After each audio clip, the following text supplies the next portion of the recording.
From Mesuchare, this is Yorson. I think it's Francis Yorson. Patrice is from Vegas in USA.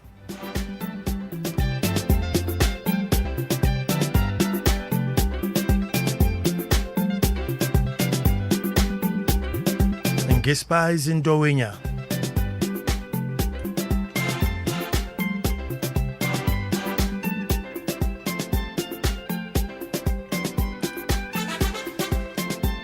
Atibri Doreen in Akantem Samsam.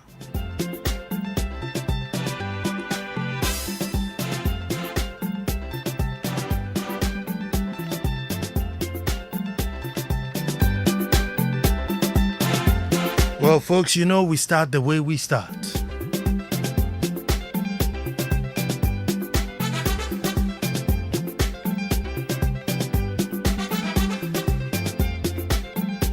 Until the lions have their own historians,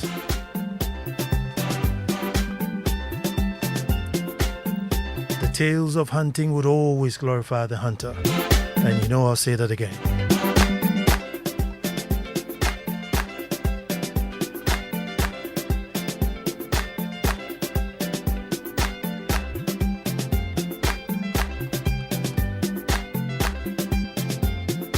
Folks, I said until the lions have their own historians, the tales of hunting would always glorify the hunter. Hello and welcome to the most opinionated hour on radio and the nation's thought-provoking hour. I am Nana Ansah Kwao IV, Chief of the Little Republic of Akwemu Edumasa.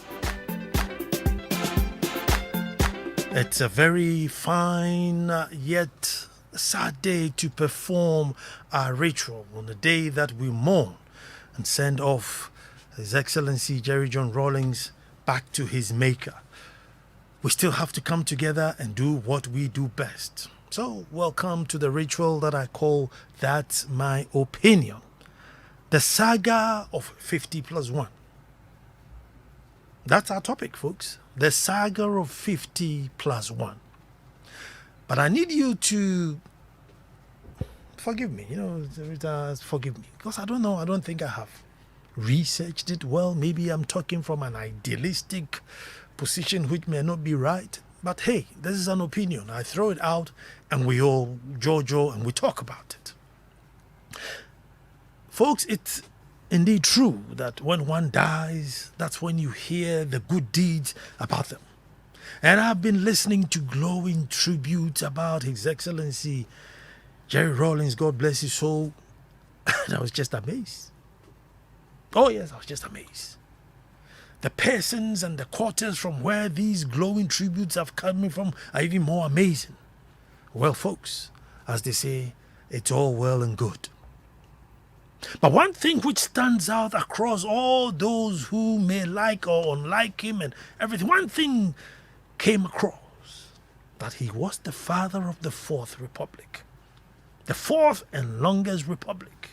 Against all odds, love him or hate him, he is the father of the Fourth Republic. Folks, against the norms around Africa at the time, he made it happen. Now, under the watch of Jerry Rawlings, they drafted the Constitution. They lifted the ban on party politics, loosened their grips on the media freedom. And these were the very ingredients needed to cook any democracy. These were the ingredients you need. The first ingredient if you wanted to cook democracy, this was it. And slowly, they made it happen. The man from absolute power and control to pursue his passion gave in to democracy where there were checks and balances and legislature and this and that to anything you decide has to go into parliament for them to vote whether you're allowed to do it or not. He stepped down as a soldier, ran for 2 terms as a civilian, won, and after, he hung his gloves. Now, there were people who thought that after 2 terms, he will try and run again. He may not even vacate the castle. It was quite a scary moment then.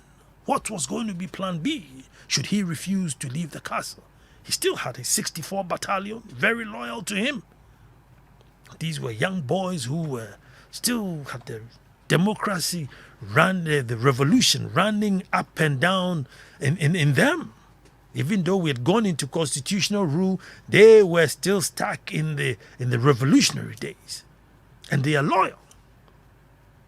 So folks, while all this was going on, while they were all debating what would happen, should we inform the international community? Should we do this? Should we do that? Folks, he had left the castle and gone to his house. He was in his private home. When all these panic and decisions and what to do next and so what's happened, he was in his house. So he wanted the laws to work. He was not all for this democracy thing because he knew it was quite dangerous for our system. He knew it. But he gave in to the people. He gave in. If that's what the people want, let's give them what they want. And what the people demanded must work. So he left and went to his house. Folks, this single act, folks, gave no one, all presidents that came after them, no one had a reason or any excuse to blatantly say that I won't go after serving my term. Nobody could say that. Yeah, we hear in politics, when they're pulling strings underground and doing things and, we hear all this rumor to see if they can just get something to get them to stay in power one more time. You can try your luck. But Ghanaians have enjoyed stability. We have seen the benefit of peace, peaceful transitions, the respect we get from international community.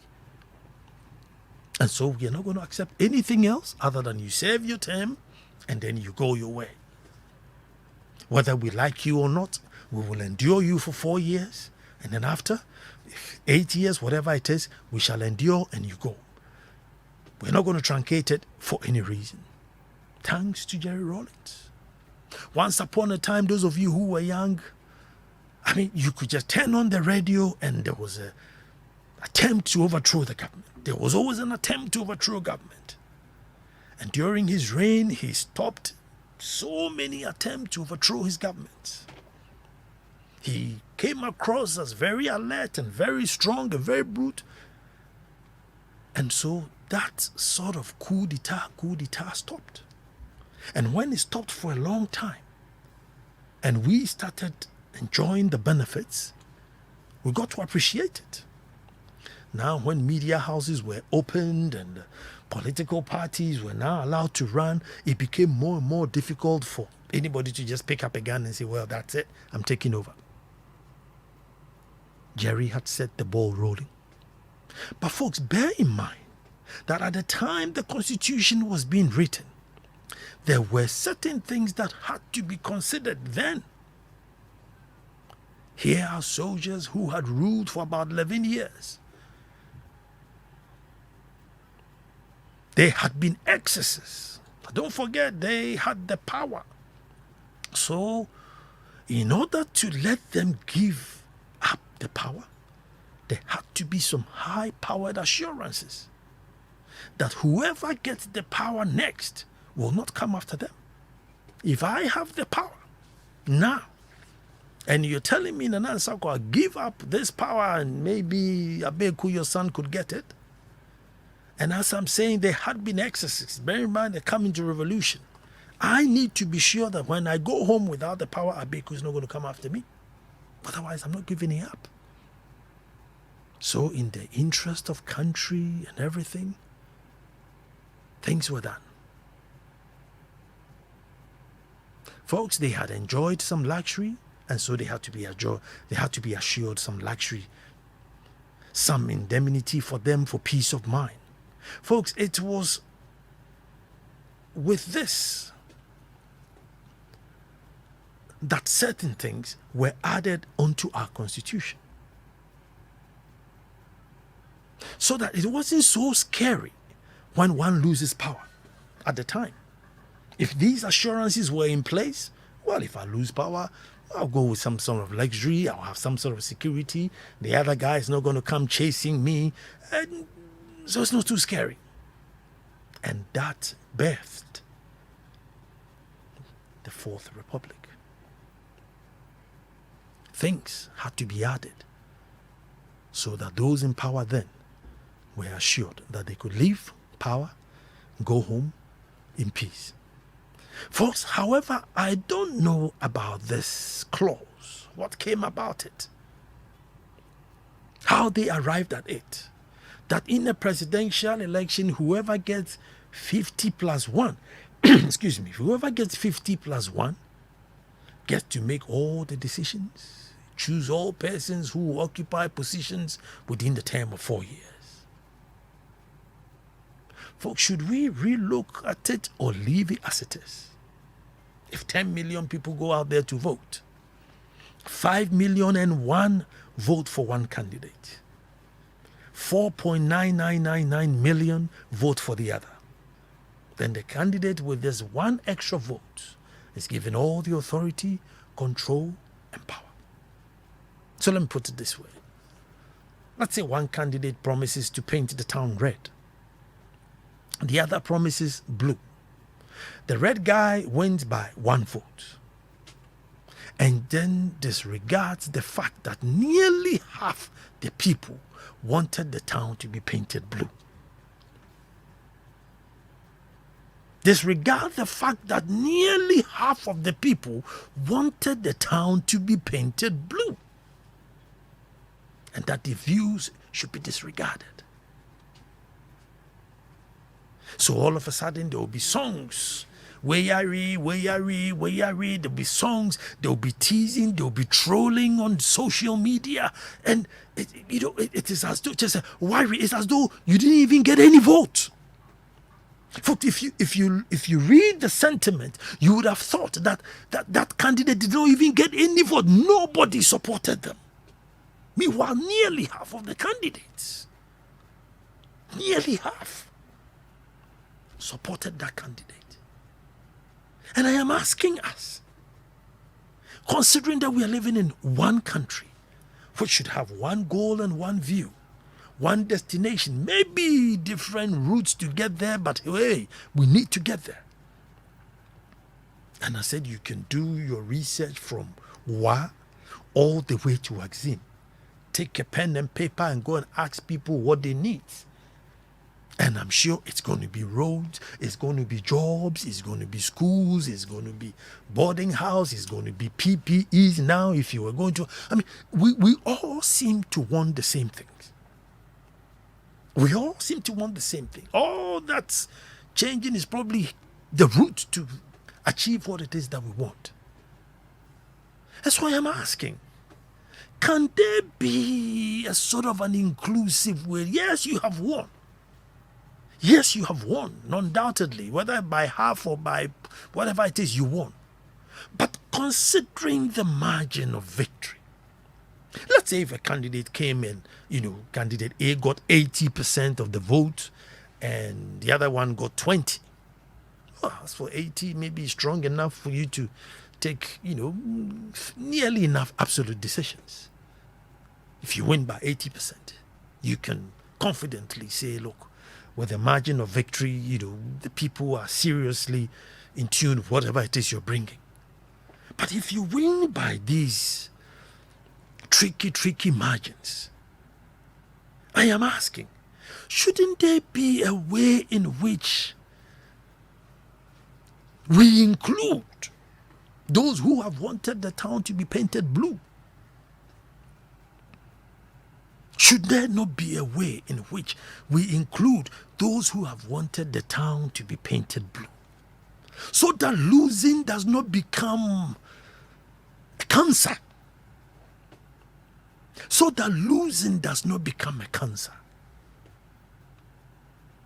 To probably lower the fight, lower the aggression, lower the passion more for party instead of state, because now there's no time to think of state. Which state? You don't have the state if you lose. You have absolutely no portion of the state if you lose. So it is a win, win, win, or win. And I am just asking that if 10 million people have gone out there to vote, and you look at the numbers of the winning candidate, and you look at the number of the second runner-up, if I may say, should there not be a system that makes the losing team land a bit more softly? Now, I said I haven't done any research. I haven't done any research, but maybe today I don't want to take you too much into tradition, but I don't see any traditional authority where the chief will come up and say, well, those on the left were not for me, and therefore I am just ruling for those on the right. No, there's always a consensus. There is always a consensus. And I think we did a show before, and I said that, as a people, we are not naturally competitive. As a people, we are not, it's not in our DNA to be competitive. And so, ruling or basing constitutions and laws and everything that are so competitive, we may be paying the price. We may be paying the price in terms that, yes, we shall develop, yes, we shall move forward, but too slow. Too slow in terms that if I take 2 steps forward and go and paint Accra red, next 4 years, somebody will come and say, well, we said it was blue, so forget about your red paint. Now we are painting it blue until I come and paint it red. I mean, if we mix red and blue, what color do we get? Can we settle on that? So that one day when I'm not in power and the next person comes, that color continues. Because after all, it is one Ghana, and ironically, we have the same issues. The same issues. You could be in Accra and they're complaining of bad roads. You could be in Edumasan, you're complaining of bad roads. So what's the big division? What's this big thing say? Hold on. Hold on. If losing is going to be a cancer, then we are all going to fight to win.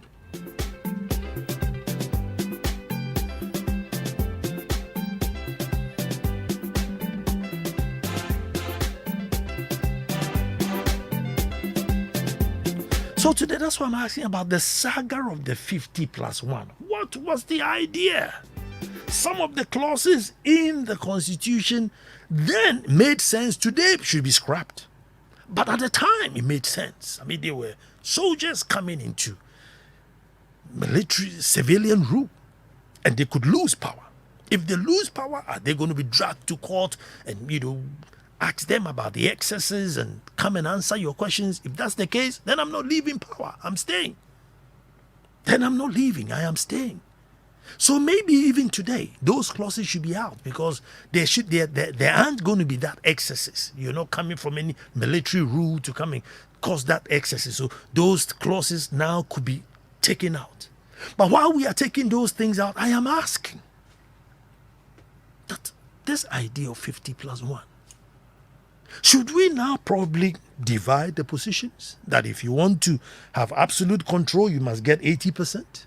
Maybe if you get 60%, you're not going to have this ministry and that ministry and this decisions. You can't take that decision. It goes to the guy who got the second highest vote.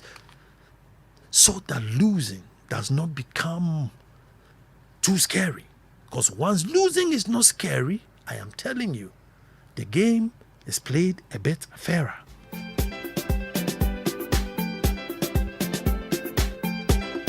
But I'm sure there are governance people out there.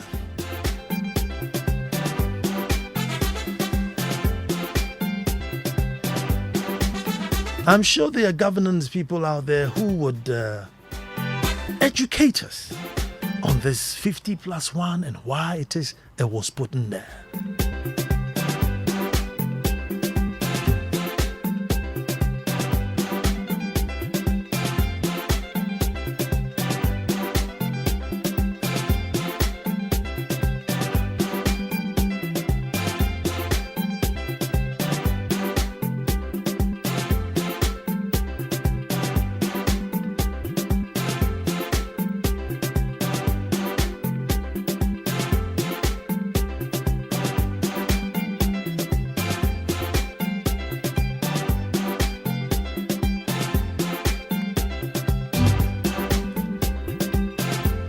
also to 0302 216 541.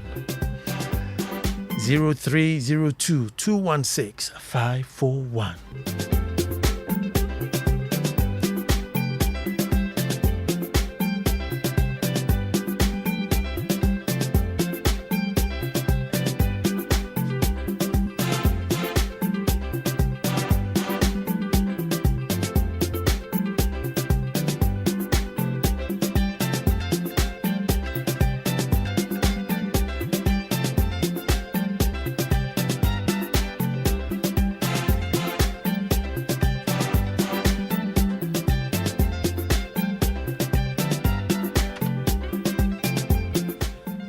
Good evening, and who's calling? Hello, sir. Hello. Yours correct. Hello, Derek. I greet you, sir. I greet you back, Derek.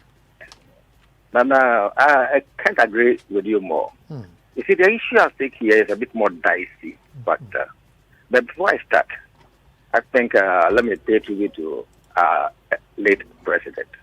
May the soil lie lightly on his iconic soul. May he rest in peace. Good. Fine.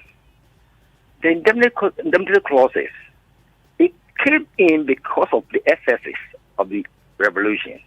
Now, we don't have the revolution again, and we are in a democratic dispensation. I think it might be scrapped. But what are we hiding? What are we afraid of? And are we going to step in that same direction by causing the same excesses? Nobody, I don't think so. And then the sad aspect of the case, initially when they came about with that constitutional arrangement, the professionals declined to be part of it. So here we have butchers, farmers, market women, which I think doesn't really have the standard idea about governance. So it needs to be really looked at. So the right clauses might be placed in and the archaic ones taken out. And then when we come to power sharing, I think God has blessed us this time around with, I think, that 137, 137 thing. So in the beginning, naturally, we are heading to the promised land. So let's see how this goes.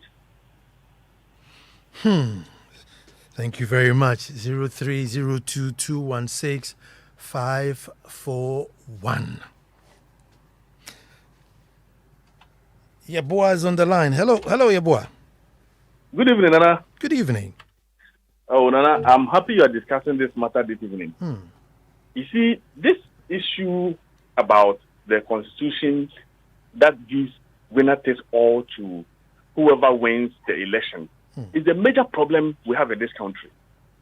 It is true that it's not in our DNA to, not to build consensus, to compete, I think that it's about time that Ghanaians, we realize that the major problem that we have that is setting us back is the constitution that we have.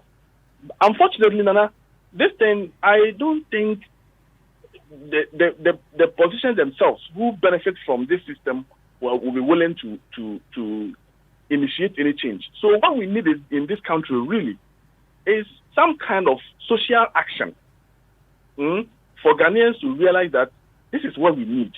Otherwise, everybody who is in politics, because of the stakes in it, will be willing to do whatever it takes to win political power.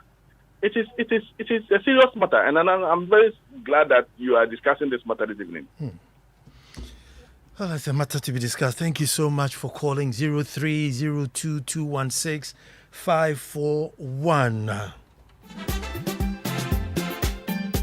Well, Kofi is on the line. Hello, Kofi. Hello. Yes, sir. Yes, Nana, what you are saying, I don't agree with you. Good. Let me hear you. You see, that's your opinion. But unfortunately, I think that's the best that we have. If there is competition, there must be a winner and a clear-cut winner. You don't share your stool with anybody because people like him better than you. If you have been given the stool, you cannot say that, okay, he's my friend, so let him come and sit next to me so that we all govern together. It doesn't work that way. Your program that you are trying to roll along, this one, if he got 10%, let's give him some. Can you imagine the chaos that you are going to build along the line if there is no clear-cut winner at a point to take decision, to move, to run? And then you have distraction of, I got this, so give me that. What is the meaning of power sharing when there is competition? Competition means there is only one winner, and power is not divisible. Is it not the competition that's killing us? No. It rather engenders maturity and people's ability to do better when they have the opportunity. Okay, Kofi, so listen, you see, like, so let's say I win and I decide that, you know what, I'm just going to build radio stations. As soon as you come, you decide, no, if Ansah Kwao has started radio stations, I'm going to do TV stations. So if I build 10 TV stations, if I build 10 radio stations, you leave it. You come and continue your TV stations. And if you don't finish and I come, I also leave your TV stations. And unfortunately, if Abe who comes, he then decides, well... No, you see, the problem is exactly what you are talking about. When people don't allow themselves to go when they've lost, and allow people who win power to go ahead and govern. That is where the problem is. I did this. When he came, he didn't do that. But what about the person who lost? Can't he also say that I have lost? I'm giving you all my support so that you can do everything for all of us. Instead of me coming to take some, drag you down, and make sure that you don't govern well, and make sure that you also fail so that I can get the opportunity. What about that? You see, we must always look forward and look ahead to make sure that whatever we are doing, we do it together. We must always have a leader. Every needle has a point that can penetrate. If it is blunt, it can break. So are you saying leadership should be absolute? Yes. Otherwise, you can't take decision. Of course you can. You build consensus at a point. Then you, as the leader, should come and say that this is the direction I want to go. That is the kind of person Jerry Rawlings was. Otherwise, he couldn't have succeeded in his hard-handedness that he ruled the country for almost 11 years until the people decided that we don't want that. When he went around to ask them, they said they didn't want that. They wanted party politics so that the people would decide who would lead them, not group of people who will become presidents and share power. No. One person will win. One person will lead. One person will run a country so that all of us will contribute to build a nation. That is what we should look at. This power sharing thing that people are talking about, please. It's only for people who feel bitter when they lose. If you don't feel bitter and you think your friend has got the opportunity and not helping him, it's in the Bible. Solomon, that woman who lost his child, they said, divide it so that we can all lose. Why did he say that? Give it to that person. He has won. Let him run. That is what every patriotic countryman should always think of. When somebody wins and he gets power, give him the support, help him succeed. If at the end of the day he doesn't perform, drop him and find somebody else. People will learn. But the moment we start talking about people power sharing, this one has won. Why didn't he take? Only one person is the one who has decided. I have 50%. You don't share your stool with anybody. So why should you share the presidency with somebody whose ideology is different from yours and will drag you a different direction when you are also going another direction? Because I'm sharing power with you. Thank you. I'm not saying you should share the presidency per se, like I'm not sharing the stool per se. But in terms of the people who are supporting me, I can't say that, it's only because Ankobia and Sana support me, so I'm going to rule with them, and Kosovo and this person don't support me, so I'm not going to rule with them. That's why I'm talking about, not necessarily the presidency, but the other adjoining things. But Tete is on the line. Let me hear what Tete has to say. Hello. Yes, sir. Yeah, good evening. Good evening, Tete. Yeah, this power sharing business, I don't know. We are just trying to create a new problem for us to be solved. Now, Okay. I think this power. Maybe I'm not explaining. I'm not saying that if the president should give some of his power to somebody. I'm just saying that if you have just won by one vote, it means that nearly half of the country supported somebody else, and so you can't just come and say because I got extra one vote, or half of the country should just sit and wait to your next term. There should be a way in which, I don't want to use the word compensated, but they should be represented well, because I mean it's literally half of the country.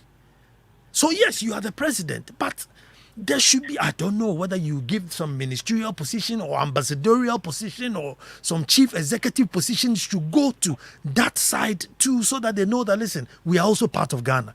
But when their songs say Mari, Mari, Mari, then you're thinking that, hold on, what's happening here? That's where I'm going. So I'm not saying the president should share his power. Yeah, I know it is not the presidency that you're talking about. Now, so the power sharing that you are talking about now, should it be among the two major political parties? Is that what you say? Well, of course, they got the biggest vote. I'm talking about the people. You see, I'm talking about people who represent it. So, if I get 5 million votes and you got, let's say, 4.5 million votes, it's a significant number of people behind you. So I can't disregard them. No, you see, the thing is that there must always be a winner and a loser. The thing that we wanted the thing to be flat, so that we are thinking that is what is going to bring peace or development, it is neither here nor there. Which country is practicing that in the world that we know? So why do we think that it is only we that we want to do it? Well, it's practiced in Ghana, but not in the political arena. But in Ghana, that's how our traditional politics works. You can't say, well, because I am the chief of this town, I don't disregard. I'm disregarding these people. I'm only going to, these people. Like, you don't say we're in my rate. You don't do that. No. But. Oops. Hello. Yes, sir. Is that Richmond? Yes, please. Oh, sorry. Let me apologize to Tete. I think the line just dropped. But Richmond, let me hear you. Nana, don't let anybody confuse you. Mm-hmm. What you are saying is right. We are heading towards a very dangerous situation. But the root cause is not about those winner takes all and then losers become a cancer or whatever. Mm-hmm.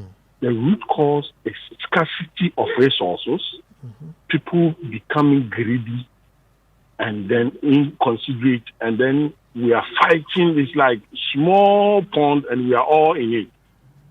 In U.S., in other jurisdictions, yes, there's a winner takes all. People go and support, but they are taking resources. Our problem is science. It is not only Ghana issues, it's a black race issue. Sub-Saharan Africa, go to in the Americas, anywhere there's a black man, he can manufacture his own tools and create wealth. The earth has been divided, we have our portion, resources are in, but resources are not wealth, are not materials. Gold is not jewelry, diamond is not jewelry, oil is not car, rubber is not football. You need to do science. So our problem as a race is that we've learned to do science, use our mind to do research. Here is a COVID. This is what do you call it? The injection we are going to buy. All this while, why couldn't we start doing something? The virus can be run millions and then they change the forms. What are we doing as black race? That is our problem. Corruption, winner takes all, is everywhere in advanced world, yet we are progressing. Here we always talk about corruption. These people have chopped money. How much have they chopped? Who used the helicopter in Ghana here? Who used aeroplane in Ghana here? Nobody. How much do they have in their accounts? When we are talking of the billionaires in the world, do we count? Do we come in? There's no corruption to me. There's no winner takes all. That is not the problem. The problem is that there's scarcity of resources. We fail to use our mind to create wealth. So only thing we are depending on is gold, diamond, cocoa, and the population is keep on increasing. Oh, calls keep dropping. Ajima is on the line. Hello, Ajima. Richmond, sorry. Yeah, good evening, and I hope you're doing well. I'm good, my brother. Yeah, and I think you are referring to the parliamentarians struggling for majority, right? No. I'm referring to our culture of, 50 plus 1, then you become the president. And once you're the president, you get to make all the decisions. And I'm saying that if it's just because you got one extra vote, you can take all the decisions. How about the decisions for the other half who did not vote for you? How are they represented? Yeah, that's a great question. Sorry, I want you to repeat because of I was a bit off. Mm-hmm. Nana, the issue is 50 plus 1. So in this case, Ghanaians are having divided attention. So one half is for you, the other half is for the other person. In this case, what should happen is all-inclusive government. So when it comes to 50 plus 1, then some people have been cheated or they have not been treated fairly. Because as for this side, we went to this person's side and the other side goes here. So that one alone, single one, shouldn't be a landmark for you to say that I have the majority. Or because I have the one extra, it should go to me. It should be in a way that if the vote is not more to some certain level, there we share the power. So to me, the 50 plus 1 is not helping. So if you say the other side should be compensated, I think you are right. God be with you, Nana. God be with you too. Maybe compensation is a bit strong, but maybe represented. Maybe the word there will be probably more represented.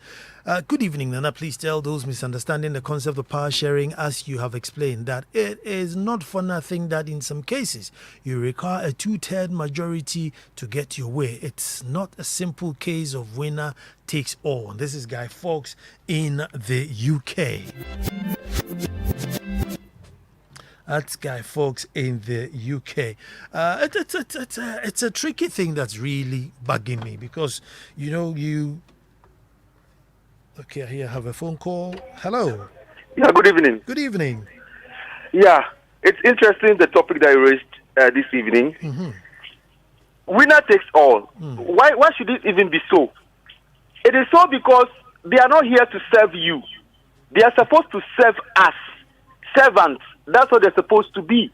But anytime the president appoints a minister, what happens? People jubilate. It's like a reward for people to come and enrich themselves. Whereas elsewhere in the world, people who are ministers ride bicycles. They don't have the kinds of benefits that people have here in Ghana. In Ghana, it's like a reward. You followed the president as a flag bearer, campaigning as a candidate for so many years. Your contribution to the party, what have you done to malign the other people? It's just a reward. That is bad. That is how they see it. For me, I don't even think that this issue about power sharing should even come in at all.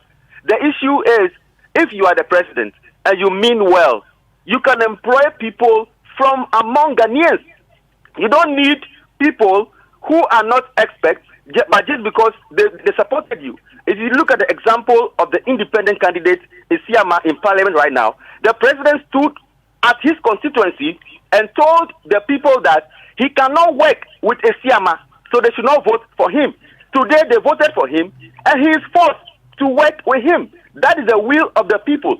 So it tells you that they are only interested in rewarding people. That shouldn't be the case. People ought to be accomplished. Then you come and serve. But here, people are unaccomplished. They just come to amass wealth. Therefore, they see it as a reward. Even if there should be power sharing, which happened even under Akufo-Addo, the PNC chairman, the PNC former flag bearer, Mahama, was made, ambassador at large. What was his contribution? It was a reward. Ambassador at large for what? I mean, it's just a reward. But should that be the case? Shouldn't we get people who really would come to serve, to fight for Mother Ghana? Thank you very much. Thank you very much for that call. Ni is on the line. Hello, Ni. Have I got Nee on the line? Hello, Nee. 0302216541. Apologies, I think the call dropped. But it's interesting. Sham is on the line. Hello, Sham. Hello, Nana. Yes, sir. Yeah, good evening. Man. Good evening. Let me hear you. Nana, you see, I've always had this ideology. I say Ghana can be run just like any other public institution. Why is it that if you are the president or whoever, when you come, you look into the system, Charlie, I need ministerial appointees. Where are my professors? These are the qualifications you need to come and work with me. You put it out there. Let the public come and fight for the position. While we are here, we all know the president will give contracts to his brothers, his cousins, his sisters, and whoever. And when they don't work, we, the public, when we talk, do they even listen? We are here in the country where our ministers and our parliamentarians are riding V8, 6.5-liter engine, come on, $70,000. They go abroad, go and beg the white people to give us money. But those people are not enjoying what you're enjoying as a third world country. So where are we going, Nana? Where are we going? That's the question, Nana. Thank you.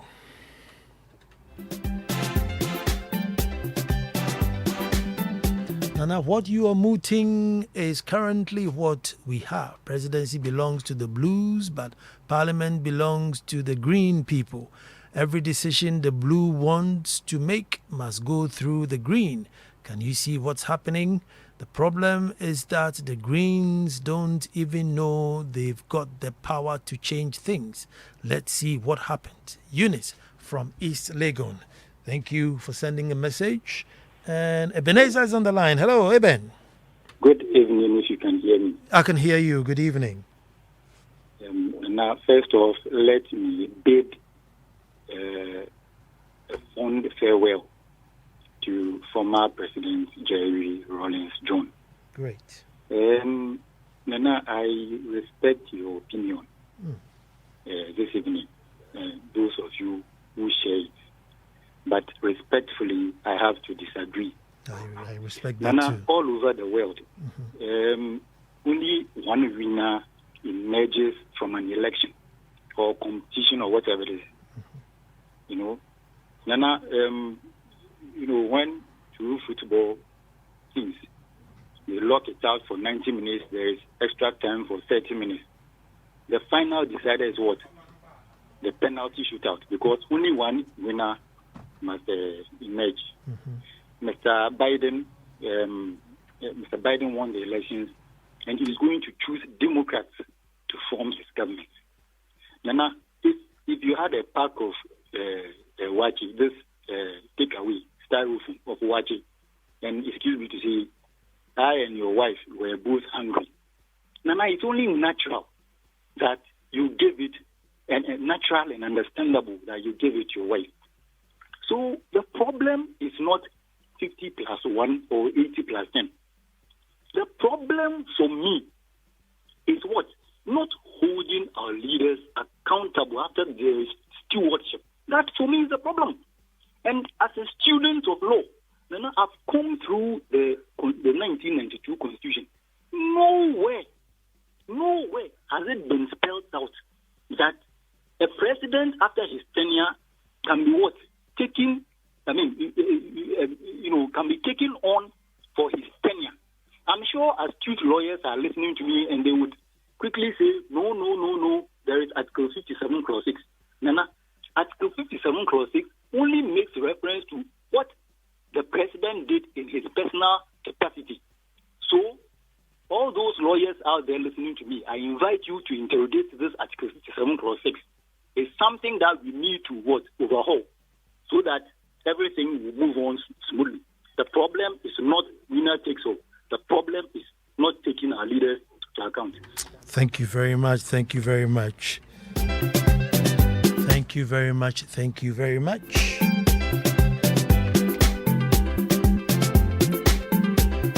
Well, so it was very grand in the Ansah Kwao house this weekend.